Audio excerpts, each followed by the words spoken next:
Today we are discussing the situation in Sri Lanka where we have seen things worsen very rapidly. We have seen protests happening and the government in a crisis as the country faces an economic and political crisis. Ambassador Trugnath, when you see what is happening in Sri Lanka and we see protests happening, people out on the streets, one, what do you make of the situation and what are the factors that you primarily attribute to what is happening in Sri Lanka? Well, Samritji, the situation there is extremely grave and serious. This is an accumulation of many years of financial, I would say, mismanagement or borrowing heavy debts from China for projects that were not financially viable or were not paying any returns. Certain policies that they took, for example, in the sector of agriculture, when the Rajapaksa government decided that they will only have organic agriculture and there will be no use of chemical fertilizers. Overnight, they decided. And in a country where you have 70% of the people who are dependent on agriculture, you can imagine the kind of impact it will have. Then, of course, there was a taxation. They said people up to 30 lakh rupees will not pay any taxes, so your income became less. And on the other hand, you also saw the effect of pandemic. In the last 2 years, we have seen that virtually their tourism, which contributes to a significant amount of foreign exchange, income, was completely decimated. There was zero, really. And before that, in 2019, when they had the terror attacks, at that time also already the people started becoming very and careful about the security situation in the country. So all these factors combined, of course, financial and other mismanagement that has happened has caused the situation to this position, that they don't have fuel, they don't have food, they don't have medicine supplies. At least the distribution has been totally impacted. And countries like India have helped them a great deal. But at the same time, then also, since 2019, and that is the year, unfortunately, for Sri Lanka, that it graduated to a middle income country that very year. And that from there on, in last 3 years, we have seen where it has reached again. And today it is a completely, in a way, bankrupt country. Their foreign exchange reserves are less than $1 billion, whereas they have to pay more than $7 billion in debts. So they are talking to China to revise or to defer the payments. But at the same time, the situation is really very, very difficult. I was there only about last week and I have seen it all evolving and people are really very, very frustrated. And that's why the temporary measures will not do. There will have to be structural changes which will at all levels, frankly, from governance down to the basic grassroots level economics. Ambassador Trugnath, we also saw that in the briefing that the Ministry of External Affairs did today, it also stated that in order to mitigate some of the economic difficulties faced by the people of Sri Lanka, India has extended support of about $2.5 billion in the past 3 months. This includes credit facilities for fuel and food. Since mid-March 20, 270,000 metric tons of diesel and petrol have also been delivered to Sri Lanka. And in addition, around 40,000 tons of rice have been supplied under the recently extended $1 billion credit facility to Sri Lanka.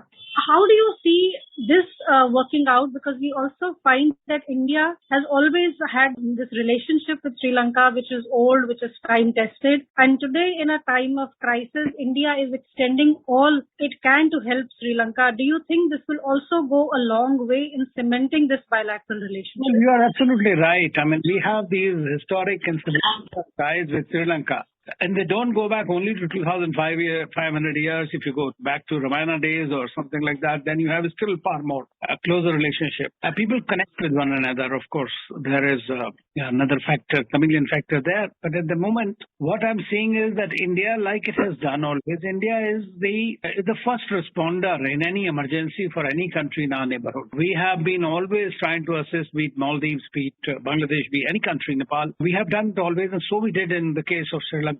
And that's what the good neighbors do. And so India has provided nearly $2.5 billion in loans and in currency swap facility to buy the petrol, the fuel, or for that matter, the food supplies. India just only 2 days ago sent about 40,000 tons of diesel to Sri Lanka. But there are systemic problems in the country, and people are frustrated also with the political dispensation there, and they feel that they have not been responsible, or probably they have been responsible for this. I mean, there are a lot of people who are now talking against or protesting against the Chinese loans and very high interest loans, which were not sustainable, and despite that, the Rajapaksa government of that time went ahead and did it.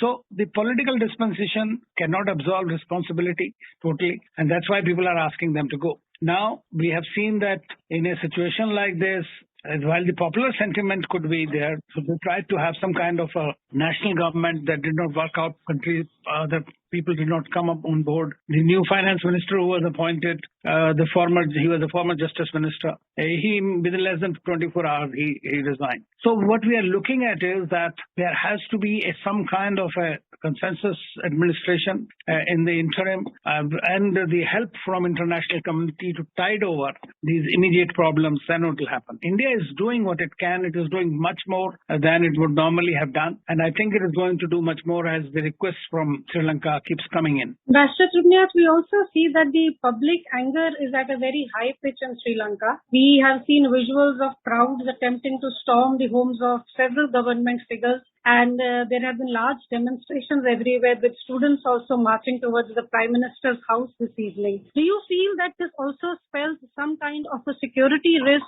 not just for Sri Lanka, but for the region? And would you say that India has something to worry about this?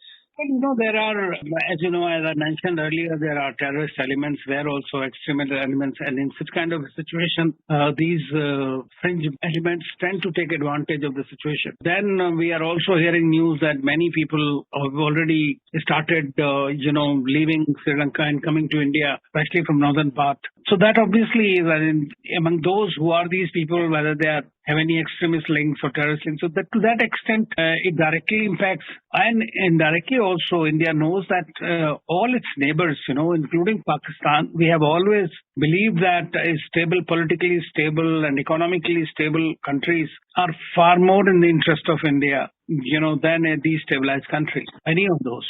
So that is why it is good that the situation hopefully will stabilize sooner than later, for which, of course, some very, important decisions which may not be to the liking of the people will have to be taken. And now they are talking to the IMF also. So IMF comes up with its own structural program. How that program pans out, how is it accepted by the people, how the belts are tightened. I mean, those are the kind of things that will have to be taken. And the Chinese have still not agreed to defer their payment of the interest and all that on the loans. So if they don't do that, then we are looking at another, crisis situation. Ambassador Tribhunath, we've also seen that there has been a critical lack of foreign currency, which has left Sri Lanka struggling to service its ballooning $51 billion foreign debt. And the pandemic has also added to its woes, with the vital revenue from tourism remittances going down. And there seems to be no end to the economic crisis of Sri Lanka apart from the political one. Do you feel that Sri Lanka will finally have to reach out to IMF for a loan? It also seems to be a move which will be unpopular in the country. How do you see the international community reaching out? And do you see Sri Lanka finally having to reach out to IMF and other institutions, financial institutions, to bail itself out? Well, they have taken in the past, I think about 16 times or so, they have approached the IMF earlier. But of late, the government has not been keen on going the IMF way, because that will demand a lot of restructuring, controls and all that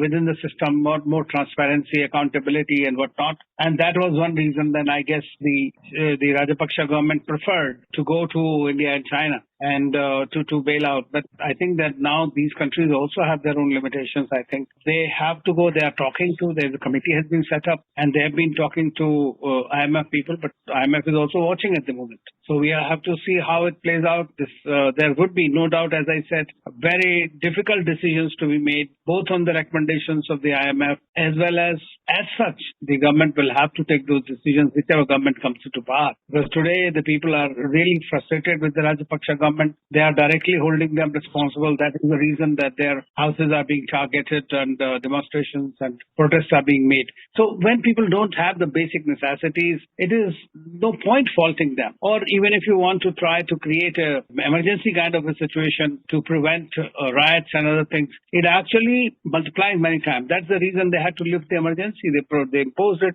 Similarly, social media. You see, people need to express themselves also. Of course, in this kind of a situation, there are unruly elements, the gundas and all these kind of criminals who take advantage, and the extremists as well do take advantage, who have to be prevented from doing so. But it's a very, very complex, very, very difficult situation in Sri Lanka at this stage, and the international community has to provide them at least the food and other assistance as soon as possible. Of course, the fuel costs, again, a problem of factor of this Russia-Ukraine war, because we see that the oil and gas prices have gone up. So they are also creating a problem in their foreign exchange kitty. I must say that the Sri Lankans have, because see, they get about $17 billion about two years from the tourism alone. So a lot of people wanted to come in. Russians come in big way into Sri Lanka, but because of this war and all, those also stopped. So I think that they are trying now very hard to try to attract, but when this kind of demonstrations, instability in the country, who's going to visit that? Now that is the situation that needs to be resolved.